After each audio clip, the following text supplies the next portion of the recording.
미국이 지금도 지금 T-38 40-50년 전에 비행기를 지금도 쓰고 있잖아요. 그 사람이 무슨 돈이 없어서 그렇게 씁니까? 국내 시장만 이거 몇 대 이것만 가지고 되는 게 아니잖아요. 어차피 했으면 세계선을 상대로 팔아야죠. 위원님들, 저는 보면 안타깝습니다. 왜냐?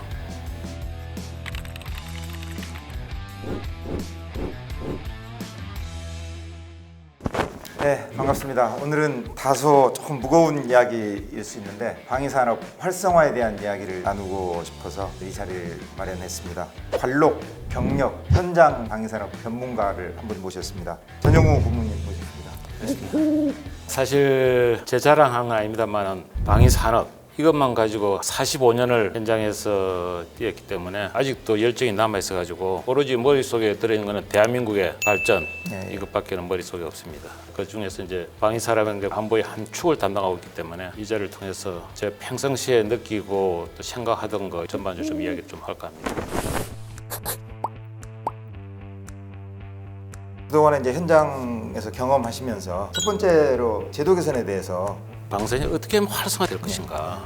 우리나라 그 많은 방파를 활용해서 왜 활용을 못하느냐. 우리가 6조 이상 연간 수입 액수로 보면 세계 한 7위 정도 되는데 수입을 갖다가 바로 할 것이 아니라 정말 이 바잉파워를 활용해서 원천 제작 사하고 이제 딜을 하는 거예요. 당신들 무기를 살 테니 거기에 들어가는 주요한 핵심 시스템들은 한국에서 만든 거를 장착해서 가져와라. 이렇게 서제션 하면은 당장 우리가 개발할 수가 없지 않습니까? 그러면 이제 미국의 그 업체와 한국의 세컨드 업체끼리 만들어서 최종 납품하면은 그러면 우리나라의 큰 대형 업체들이 미국의 전문 업체 알라이드 시그널도 좋고 뭐 여러 가지 전문 업체들하고 연결 관계가 돼가지고 일자리도 창출하고 또 한편으로는 그 시스템을 이제 공부를 하게 되지 않습니까? 제가 강조를 하는 게 바로 이겁니다.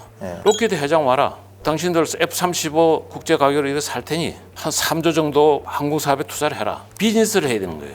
F-35 사업이다 하면 F-35 사업은 놔두고 우리가 이 정도 구매를 하니 너네가 다른 쪽에서 뭐 사라. 그래서 뭐 여객기, 뭐 동체, 날개를 해서 뭐 그쪽 납품을 하고 뭐 이런 식으로 보관하는 거를 했었는데 지금은 이제 직접 우리가 수입하고자 하는 그 무기체계 부품을 담당한다는 거죠. 그렇죠.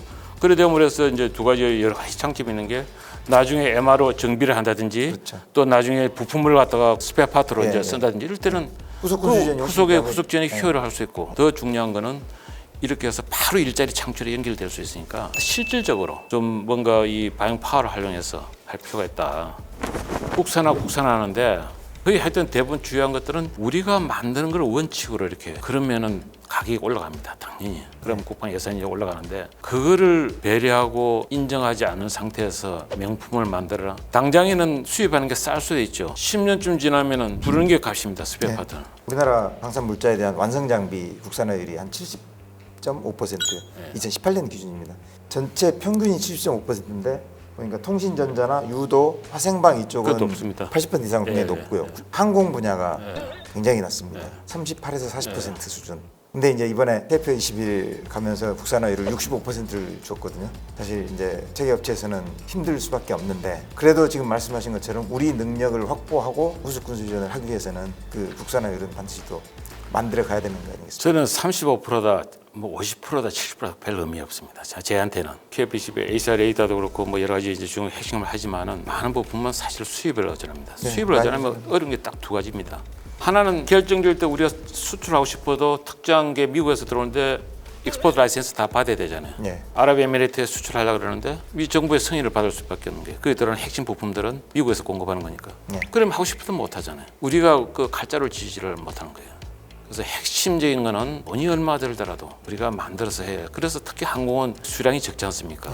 적으면 코스트가 개발 코스트가 올라가잖아요. 정부에서 개발비나 이런 걸 인정을 해서 우리가 만든 전문업체가 미국의 록히드에 장착이 되도록 하는 거꾸로 역으로 만들어가는 그런 전략을 펴야 되는데 지금 좋은 게 유도무기 같은 거는 국산화율이 높기 때문에 우리가 만들어 지금 수출하고 있지 않습니까? 그런 부분에 대한 게 국산화가 왜 중요한가?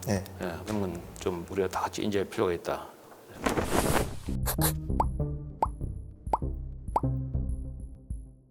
이제 현실적으로 우리 협력 체계 구축하는 거, 국산화율을 높이게 한 방안, 컨트롤 타워에 대한 부분 이게 사실 이제 또 정책으로 연결돼야 되지 않습니까?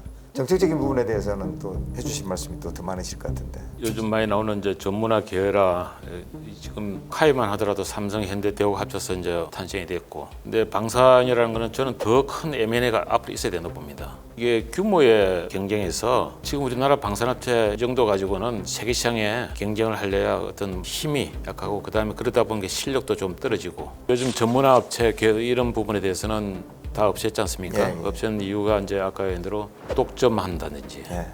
안주한다든지 네. 뭐 이러다 보니까 그런 문제를 없애야 되는데 그걸 엉뚱하게 그냥 폐지하는 걸로서 없애는 걸로 하는 그는 제가 본 데는 그만한 세계시장에 내세울 만한 업체가 과연 뭐가 있느냐 이게 없다 이거예요. 세계적으로 전문화 업체를 어떻게 육성 발굴해서 만들 건가 한두 개 특성화 영역을 정해서 이거는 이 업체만 할 수 있다. 그 대신에 거기에는 더 많은 지원과 세계적으로 경쟁력을 키울 수 있고 세계적으로 시장에 나갈 수 있는 그런 거를 지금부터 해야만이 되지. 원가만 하더라도 아예 그냥 미국의 보잉이나 로키드처럼 그 사람들 한국 계약을 어떻게 하느냐 10년 펌 픽스드 프라이스로 확정 계약합니다. 예. 물가가 올라가든 뭐 인건비 올라가든 그건 I don't care.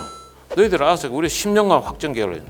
일본 같은 경우에 보잉 747 조립하는데 월 4대 조립하는데 벌써 10몇 년 전부터 로봇도 도입해서 한다고 얘기해. 그러려 보면은 기업도 자동화하고 원가를 줄여서 그냥 피 터지게 하는 거예요. 한 개 업체를 독점을 주더라도 원가 경쟁력을 올리는 방법으로. 방산업체는 그걸 할 수가 없는 구조지 않습니까? 현재 제도 자체를 이렇게 만들어 놓으니까 기업 입장에서 원가를 줄이면 내 손해가 더 늘어나기 때문에 원가 줄일 노력은 하면 안 되는 게 지금 현재 구조거든요. 전반적으로 대부분의 회사들이 원가를 줄이면 그만큼 매출에 직결을 오니까 그러면 국가적으로도 손해입니다. 네, 그렇지 않습니까? 이미 이제 저 표준 원가 제도에서 지금 방사청에서 검토를 하고 있는 걸로 알고 있어요. 근데 나는 그것만 가져도 된다고 보질 않아요. 회사 나름대로 산업별로 뭔가 조금 더 세분해서 기업을 하여금 경쟁력을 유도시키는 초기에는 인정을 해주더라도 장기적인 거는 스스로 알아서 자구책으로 만들어가도록 할 거예요. 아마 기업도 아마 이제는 그런 필요성을 느끼고 있을 겁니다. 아마. 그다음에 이제 산업도 정말 장기적으로 보고 규제의 대상이 아니라 육성의 대상으로 어떻게 생각해서 할 건가. 예를 들어서 일본 같은 경우에 한번 보면 가와사키 미쓰비시 이런 데 가보면 공장에 물량이 엄청나게 많습니다. 왜 많으냐? 국가의 한 산업의 축으로 보기 때문에 여기에 가동률이 떨어지고 하면은 일자리도 힘들어지고 계속해서 가동률을 올려주는 거예요. 기업은 수출을 통해서 정대시키고 정부도 중장기 계약을 통해서 안정된 계약 체계를 만들고 우리는 물량이 많든 적든 아무도 누가 책임지는 사람도 없고 그러니까 예측이 안 되는 거니까 삼성 같은 데서는 방산 포기를 하는 걸 포기를 왜 하느냐 위원님들 자주포가 한 대 발포가 안 돼서 미사일이 잘못해서 뭐 시험 중에 떨어졌다 그거를 한 건 잡았다고 대서특필하면서 이게 무슨 명품이냐 하는데 저는 보면 안타깝습니다. 왜냐 미국의 좋은 애가 잘 아시지 않습니까? V-22 오스프레이 몇십 대가 떨어져도 얼마나 많은 예산을 참고 10년 동안 기다리고 해서 오늘날 세계적인 명품이 나오잖아요. 이 시대에서는 이제 사고의 대변화가 필요합니다. 예를 들어서 100을 잡았는데 달성이 80% 안 됐으면은 지금 우리가 그거는 실패한 걸로 인정을 해버립니다. 그런 게 지금 용납이 안 되지 않습니까? 네. 그런 거를 이제 절충하는 형태라서 그래 80% 쓰고 앞으로 20%는 더 노력해서 언제까지 더 한번 해보자. 그렇게 해야 명품이 되고 세계시장에 팔리지 않습니까? 사실 현직에서 느꼈던 것 중에 하나가 군에서 운영하는 그 무기 체계에 대한 성능 개량이 굉장히 인색한 것 같아요. 처음에 만들 때 완벽하게 잘 만들어야 된다는 거기에 압박은 엄청나게 주는데 사실 처음부터 100점짜리는 나올 수 없거든요. 그렇죠. 계속 성능 개량이 이루어지면 거기에 대한 부품 단종 문제도 해결할 수 있고 후속 순수율이 굉장히 원활해지거든요. 저는 지금도 제가 이해가 안 되는 부분이 국방부라든지 군에서 이 성능 개량에 왜 이렇게 소홀한지 요즘 IT 산업이라든지 무기의 여러 가지 그 소프트웨어라든지 한국이 엄청나게 이 산업적으로 정말 앞서가는 그런 기술을 접목할 수 있는 정말 좋은 기회가 많은데 우리 문화도 배경으로 작용하지 않나라는 생각을 해봅니다. 사실 완벽한 ROC를 지금 요구를 하지 않습니까? 그러니까 자 완벽하게 만들었어. 근데 또 다시 뭐 업그레이드를 하라는 거야 라는 쪽으로 하다 보니까 그 다음 성능 개량 요구를 못 내는 거고요. 군 입장에서도 다음 성능 개량을 요구를 내야 되는데 또 다시 손을 내민다고 국민의 세금이 또 들어가는데 그러니까 말을 못 하고 있는 거죠. 저는 이게 이제 기업의 문제가 좀 크다고 봐요. 왜냐하면은 소요군이라든지 고객의 니즈에 맞도록 접목해서 이런 그레이드까지 우리가 만들어서 업그레이드 할 수 있습니다 하고 프로포저를 거꾸로 제시를 해가지고 군은 열린 마음으로 그걸 받아주고 기업 입장에서 민간 입장에서는 개발비 때문에 그러니까 이제 그런 거를 정부에서 지원을 하고 또 개발에 대한 실패에 대한 그런 거 아까 말하는 가동률 이걸 올릴 수 있는 그런 것들은 기업에서 세계 시장을 내다보고 열심히 뛰어야 되죠. 첫째는 정부에서도 어느 정도까지는 그게 보증이 되어야만이 할 수 있는 방법은 저는 엄청나게 많다고 봅니다.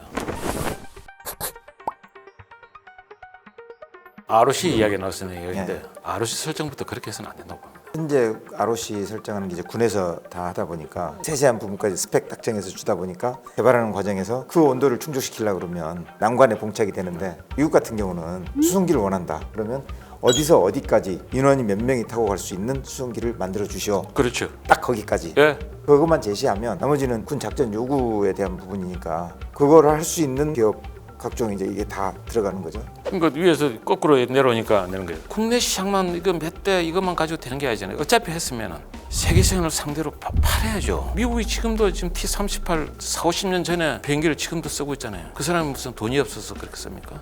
그 훈련에 맞는 목적만 되면 되는 거예요. 어떻게 하면 세계 시장에서 팔릴 수 있고 어떻게 하면 일자리를 만들고 그래야만이 산업이 발달하고 또 쓰는 과정에서 또 자꾸 이제 데이터가 쌓이고 하면은 막 그래야 되는 거예요. ROC 설정이 지금은 군 고유의 기능으로 지금 돼 있고 네. 뭐 하나라도 나가면 방산 비리, 업체 결탁 뭐 이런 식으로 해서 방위 사업 전체에 대한 신뢰를 깨뜨리는 상황이 되는데 그거를 개선하기 위해서라도 ROC 설정 단계에서 다양한 분야 같이 고민을 하는 게 굉장히 좀 필요할 것 같습니다. 문제는 특정한 사람의 독점이 되면 안 된다는 겁니다. 그럼 뭐 이걸 없이 하면 어떻게 할 건가? 저 같으면 방진에다가 군, 업체, 뭐 개발 다 모여가지고 모든 걸 같이 공유하는 거예요. 투명하게. 정말 그 안에 들어가는 소프트웨어라든지 핵심적 이런 것들은 비밀이 있을 수가 있고 그건 기업의 비밀이 되기도 하지만 저는 비밀 하나도 없다고 봅니다. 그런 것의 사고의 방향을 좀 우리가 바꿀 필요가 있다. 비밀에 대한 것도 그렇고. 결국은 방산은 수출을 많이 해야 됩니다. 수출. 저는 막 강조하는데 방사청장이나 이런 분들은 수출의 하나의 세일즈맨으로서 선봉했어야 됩니다. 각 기업이 예를 들어서 동남아 가서 영업 활동하고 호주에 무슨 뭐 레드백을 어떻게 타고 물론 그것도 기업에서 노력을 해야 되고 결국은 수요자가 누구냐면 그 나라의 정부 국가거든요. 그럼 결국 국가 대 국가에서 힘이 실어줘야 되는데 예를 하나 들면은 우리나라 인도네시아다 그러면은 삼성전자가 그 나라에 냉장고 공장도 짓고 또 LG상사가 무슨 조림 사업에 참여하든지 산업적으로 그 나라에 기여하는 게 많습니다. 그럼 그 금액을 그날의 대통령이나 수상이나 만났을 때 그냥 맨손으로 가지 말고 한 3조 정도 투자를 할 계획을 갖고 있는데 한 1조 정도 이렇게 우리가 비딩 하고 있는데 패키지로 그냥 서로 딜을 그거는 민간을 하지 말아도 가게 돼 있는 건데 파워를 활용해서 이렇게 측면에서 지원을 해주는 거예요. 그렇게 하면은 국가적인 차원에서 힘을 실어줄 수 있지 않습니까? 저는 안타까워요. 부처의 벽을 없애는 거고 결국은 이제 컨트롤 타워 말씀을 그렇죠. 해주시는 거죠. 그렇게 함으로 해서 수출에 범정부적으로 나서서 지원을 해주면 그걸 왜 활용을 하지 못하는지 기업가다운 이런 마인드를 갖고 이렇게 좀 할 필요가 있겠더라고요. 수출을 위한 제도적 보완은 만들 때부터 어떻게 하면 수출을 잘 할 수 있을 것인가를 이제 사실 고민해서 만드는데 우리가 일단 먼저 잘 쓰면 수출은 따라오게 돼 있다라고 생각을 하거든요. 우리가 먼저 써보고 그 다음에 무기 체계의 능력이 어떻고 효용성이 있는지를 바이어들한테 이제 설명을 해줄 수 있으면 수출은 훨씬 더 잘 되지 않겠느냐. 결국은 같은 제품 같으면은 싸야 되지 않습니까? 경쟁력이 있어야 되는. 저는 WTO 체제에서는 민간 기업에 정부에서 무슨 보조금을 준다든지 이거는 이제 안 되지 않습니까? 근데 이제 방산 같은 경우는 과다하게 이렇게 좀 지출이 되더라도 인정이 되지 않습니까? 아마 일부 청에서도 검토를 하고 있는 걸로 알고 있는데 바로 나를 시행했으면 좋겠어요. 기업에서 갖고 있는 국내 이제 생산 물량에 대한 고정비 어차피 수출이 안 되더라도 국내는 100% 원가를 갖다 분배를 하도록 되어 있으니까 예를 들어서 50대 생산하는데 원가를 100% 하는데 수출이 50대 되면은 100으로 나눠서 그냥 국내는 50%만 하고 수출도 부과하는 거예요. 그렇게 하면은 수출이 경쟁력이 없습니다. 원가성에. 국내는 국내대로 50대만 생산한다고 생각하고 나머지 추가하는 부분에 대해서는 기업에 들어가는 변동비만 수출이 없었으면은 100% 국내에서 다 부담하는데 발상의 전환이 좀 필요한 그러면 또 뭐 수출 금융 이거는 정말 강조해도 아쉬운 게 있어요. 여러 가지의 뭐 금융 제도 이런 거는 뭐 말할 것도 없고 예를 들어서 하면 원자재도 우리가 사야 되고 선에서 투자해야 될 것들이 많이 일어나잖아요. 그런 부분에 대해서 이제 금융적인 그런 지원이라든지 보정 제도라든지 해외에서 국가에서 보정을 해달라면 뭐 보정할 수 있는 그런 것도 좀 더 긍정적으로 지금은 규정이 없다 그러는데 대한민국 정부에서 좀 보정을 좀 해주시오. 아까 말씀하신 컨트롤 타워에서 조정을 해주는 그렇죠. 좀 더 적극적으로 못하는 게 뭔가를 따져서 탑에서 그걸 해줘야만이 하면 얼마든지 저는 활기찰 것 같아요. 신나죠. 정부도 신이 나고 방위산업하는 업체도 신이 나고 롤모델 삼을 만한 방위 산업이 활성화된 그런 나라가 있을까요? 대표적으로 우리가 꼽는 게 이스라엘 같은 것도 이야기하죠. 근데 이스라엘은 또 나름대로는 국가에서 절대적으로 밀어줍니다. 기술이란 거는 자기들도 쓰지만은 글로벌 미국이나 다른 하고 협업체가 잘 돼 있고 또 그만큼 능력이 있으니까 그게 가는 거예요.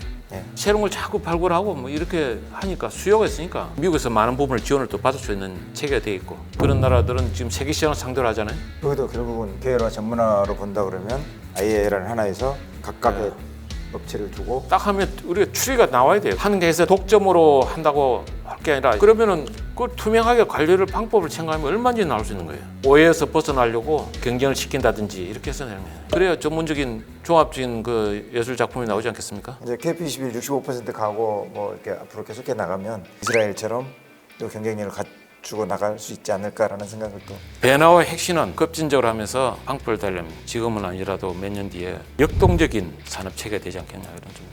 결국 자주국방을 위한 우리의 선택은 우리가 할 수 있는 능력이 우선이 돼야 된다는 거고 이제는 경제를 위해서 방위산업이 활성화되어야 된다는 쪽에 오늘 좀 무게를 두고 싶습니다. 프로파일럿도 그동안 공군 전투기 관련되는 분야 중심으로 이렇게 했었는데 방산 정책에 대한 부분도 가끔씩 다뤄가면서 다소 오늘 좀 무거운 주제이긴 하지만 정책에 대한 재현이 될 수 있었으면 좋겠습니다.